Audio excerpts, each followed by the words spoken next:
ইউরোপে আসার আগে ১০০ বার ভাবা এবং চিন্তা উচিত। এর কথাগুলো কারণ হচ্ছে ভিডিওটা দেখতে থাকেন তো আপনারা জানতে পারবেন।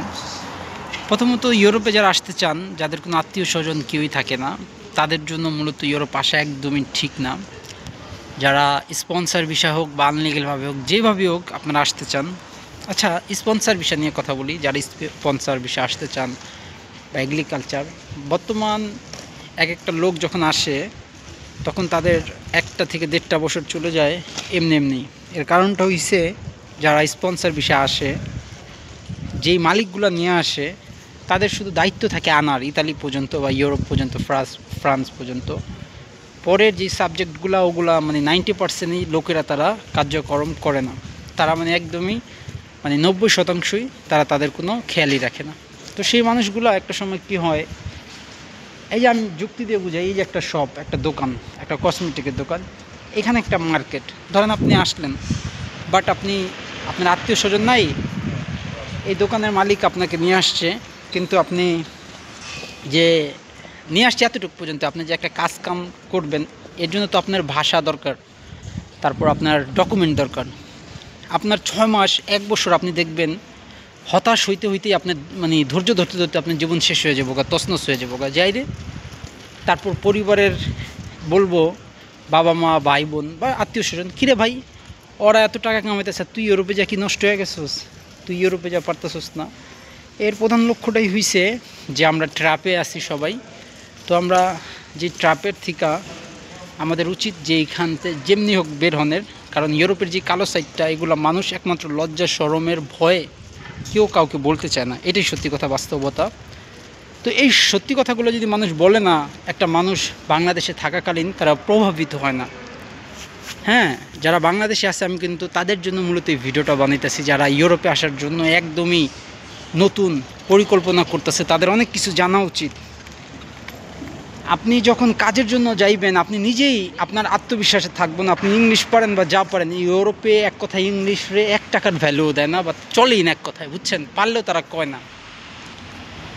আপনি যখন একটা দোকানে যাইবেন, ধরেন এই দোকানটা গেলেন যে আমি একটি কাজ দরকার, আপনি 2-3টা ওয়ার্ড যেমনি হোক গুছিয়ে কইতে পারলেন, কিন্তু কাজ করার ক্ষেত্রে যে ভাষাগুলো লাগে বা যাই হোক, ইউরোপিয়ান ভাষাটা প্রচুর টাফ। যারা শিক্ষা ফলেছে তাদের জন্য তো ইজি, বাট আমি বলতেছি, আমি শিখতেছি গত 7 মাস ধরে, আমার তো কোনো কিছুই মাথায় ঢোকে না। হালকার উপরে যাবসে, এক কথা 1% এখন পর্যন্ত শিখতে পারিনি। তো ওই ভাইগুলা কি হয়, একটা সময় যে খাওয়া দাওয়ার টাকা দিতে হয়, ঘর ভাড়ার টাকা, এই টাকাগুলো দেশের থেকে তারা আনে। দেশের থেকে আনে, পরে পরিবারও চাপে পড়ে যায়, রে এত টাকা দিয়ে পাঠাইলাম, এই টাকা আর উল্টা পাঠাইতে হইতেছে। তো ইউরোপে যারা যায় সবাই তো দেখি এমন না। আসলে ইউরোপে আগে অনেক ইজি আসছিল। আমার এক কাকা বলতেছিল যে আমি যখন এক খেতে কাজ করতাম, 5 টাকা ঘন্টা, আমি আরও 2000 সনে পাইতাম, আর 2025-এ ওই একই টাকা ঘন্টা। তো কি বুঝলি, লোক বাড়ছে, সব কিছু রিয়া বাড়ছে, বাট কাজের টাকা কোনো দেশে অতটা বাড়ে নাই। আর ইউরোপে বর্তমান প্রচুর মানুষ হয়ে গেছে কাজ পাওয়া একদমই ইম্পসিবল, না হয়ে গেছে। এর জন্যই যারা নতুন তাদের জন্য কিন্তু আমি কথাটা বলতেছি। যারা পুরান বালপাক না, তাদের কিন্তু এই ভিডিওটা না দেখলে হইব।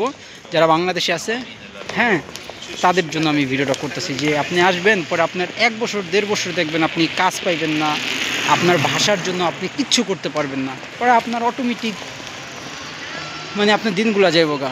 তো দেশে আছেন, ভালো আছেন, ইউরোপ ভাবতেছেন, অনেক স্বপ্ন, অনেক ইউরোপ শখের জন্য, ইউরোপ দেখার জন্য ঠিক আছে, ঘোরার জন্য ঠিক আছে, বাট বর্তমান রাইট নাও সারভাইভ করার জন্য খুবই টাফ হয়ে গেছে, পারা সম্ভব না। আপনি ওই 2 বছর 3 বছর যদি ধৈর্যই ধরে থাকতো, 1 দিন 2 দিন ঠিক আছে, 1 বছর 2 বছর তাও ঠিক আছে, 5 বছর পর্যন্ত যদি আমার ধৈর্যই ধরতে হয় কাগজপত্রের জন্য বা ভালো লাইফ সেটেলমেন্টের জন্য, তা আমি বাঁচুমি কয় বছর।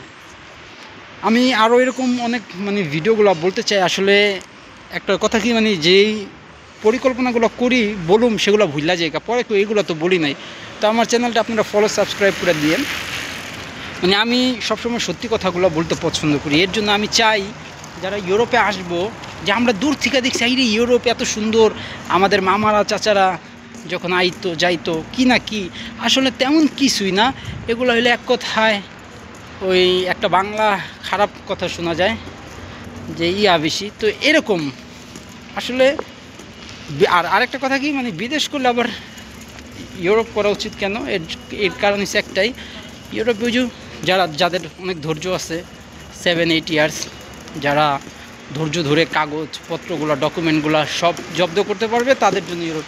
বাট 7-8 বছর যদি কাগজপত্রই চলে যায় তাহলে তো জীবন এখানেই শেষ। তো ভিডিওটা কেমন লাগলো তো আপনারা অবশ্যই জানাবেন। ভিডিওটা অনেক লং হয়ে গেছে, তো টেক কেয়ার, বাবাই।